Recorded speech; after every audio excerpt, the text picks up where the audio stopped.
Hello అండి అందరికీ welcome to Lalitha's kitchen. ఈరోజు మనం రంజాన్ స్పెషల్ మఖాన్ రబడీ ఎలా చేయాలో చూద్దాం. ఇది స్వీట్ డెజర్ట్ కూడా అండి. సో చాలా సింపుల్గా ప్రిపేర్ చేయొచ్చు అండ్ ఇన్స్టెంట్గా కూడా ప్రిపేర్ చేసుకోవచ్చు ఇంట్లోనే. చాలా సింపుల్ కూడా అండి. సో ముందుగా అయితే ఒక ప్యాన్ తీసుకోవాలి, అందులో అయితే మఖాన్ వేసుకోవాలి.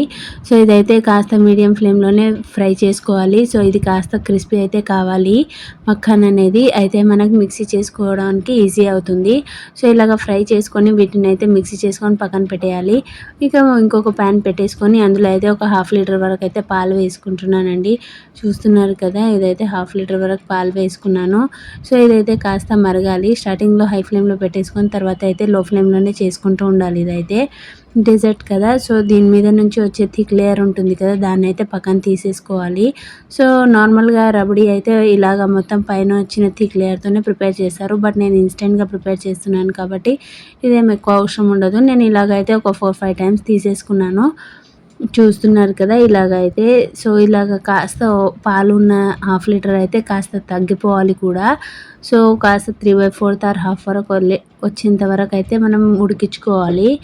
సో దీంట్లోనే ఒక 2 టేబుల్ స్పూన్స్ వరకు అయితే నేను షుగర్ వేసుకుంటున్నాను. సో పాలైతే హాఫ్ వరకు వచ్చింది కదా, ఇంకా ఇందులోనే మనం ఇంతకుముందు స్మాష్ చేసుకున్న జీడిపప్పు అలాగే కొద్దిగా బాదం కూడా వేసుకుంటున్నాను. సో ఇలాగ వేసుకొని కలిపేసుకోవాలండి.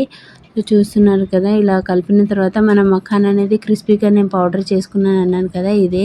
సో ఇక దాన్ని అయితే వేసేసుకొని ఇంకా కలిపేసుకోవాలి. సో ఇది వేసుకోవడం వల్ల మనకు పాలు అనేది థిక్గా ప్రిపేర్ అవుతుంది. సో మనకు రబడీ లాగా కూడా వస్తుంది. కాకపోతే దీన్ని కాస్త పేషెన్స్తోని చేసుకోవాలండి. సో ఇంకా దీంట్లో ఏం ప్రాబ్లం ఉండదు. సో మనం ఇంతకుముందు మలాయి అనేది పక్కన తీసాం కదా, సో వాటిని కూడా ఇందులోనే వేసుకొని మఖాన్ వేసుకున్నాం కాబట్టి సో అది కూడా వేసుకోవడం వల్ల మనకు థిక్ రబడీ లాగా అయితే ప్రిపేర్ అవుతుంది. సో నాకైతే ఇది ఒక వ్యూవర్ అయితే రిక్వెస్ట్ పెట్టారు, రబడీ చేయండి ఏదైనా రబడీ అని. సో నేను ఎందుకు మనం కాస్త కొత్తగా చేయొద్దు అని నేను మఖాన్తోనైతే ప్రిపేర్ చేశాను. సో చాలా టేస్టీగా అయితే కుదిరిందండి. సో చూస్తున్నారు కదా, ఇది మీడియం ఫ్లేమ్లోనే చేసుకోవాలి.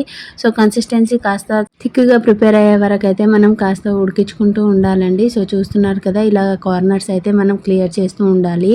ఎందుకంటే పాలు కాబట్టి కాస్త అతుక్కుంటుంది కాబట్టి మనం దగ్గర చేస్తూ ఉంటే మనకు కాస్త రబడీ లెక్క కూడా ప్రిపేర్ అవుతుంది. అలాగే మనం ఇది లో ఫ్లేమ్లోనే ఇంకా దగ్గర పడే కొద్దీ మనం లో ఫ్లేమ్లోనే కలుపుతూ ఉండాలి, లేదంటే కింద అతుక్కుంటూ ఉంటుంది. సో చూస్తున్నారు కదా, ఇలా కలుపుతూ ఉండాలండి. సో కాస్త థిక్ అయింది అంటే చాలు, మనం దాన్ని ఇంకా పక్కన పెట్టేసేయచ్చు. సో చూస్తున్నారు కదా, ఇది దగ్గరకు వచ్చేస్తుంది.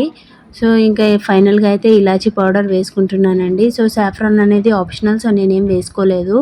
సో అది కూడా వేసుకోవచ్చు, బట్ నేనైతే ఏం వేసుకోలేదు. సో చూస్తున్నారు కదా, ఇదైతే దగ్గర పడింది. సో మీకు కూడా ఏదైనా రెసిపీ కావాలంటే మీరు రిక్వెస్ట్ పెట్టండి, నేను రెసిపీ ప్రిపేర్ చేసి వీడియో అనేది పెట్టేస్తాను. సో మీరు రిక్వెస్ట్ చేశారు అంటే నేను చేయను అన్న మాటే లేదు. సో ఇదైతే ప్రిపేర్ అయిపోయిందండి. సో కాస్త చల్లారాక ఇంకా మనం ఒక బౌల్లో అయితే షిఫ్ట్ చేసుకోవడమే. సో చూస్తున్నారు కదా, ఇక ఫైనల్గా అయితే వీటిలో మనం ఇంకా డ్రై ఫ్రూట్స్తో గార్నిష్ చేసేసుకోవాలి. సో నేను ఇంకా కాస్త కాజు అలాగే కాస్త బాదం అలాగే పంకిన్ సీడ్స్ కూడా వేసుకుంటున్నాను. సో ఇలాగ వేసుకొని ఇంకా దాన్ని అయితే ఇంకా తినేయడమేనండి. సో చాలా సింపుల్ అండ్ ఈజీగా కూడా ప్రిపేర్ అవుతుంది అండ్ ఇన్స్టెంట్గా కూడా. సో ఇది రియల్ రబడీనా లేదా ఇన్స్టెంట్ రబడీ కనుక్కోలేరు. సో మీరు కూడా ఒకసారి ట్రై చేయండి. అండ్ ఇన్ కేస్ షుగర్ కానీ తక్కువైంది అంటే మనం అడ్జస్ట్ చేసుకోవచ్చు. నేను తీసుకున్న క్వాంటిటీకి అయితే నాకైతే షుగర్ అయితే సరిపోయిందండి. సో మీరు కూడా సేమ్ క్వాంటిటీ తీసుకుంటే సరిపోతుంది. సో మీరు కూడా ఒకసారి ట్రై చేయండి, మీకు ఎలా కుదిరింది అనేది కమెంట్ చేయండి అండ్ సబ్స్క్రైబ్ చేయడం మర్చిపోకండి. ఇన్ కేస్ మీకేమన్నా రెసిపీ కావాలంటే కమెంట్ చేయండి.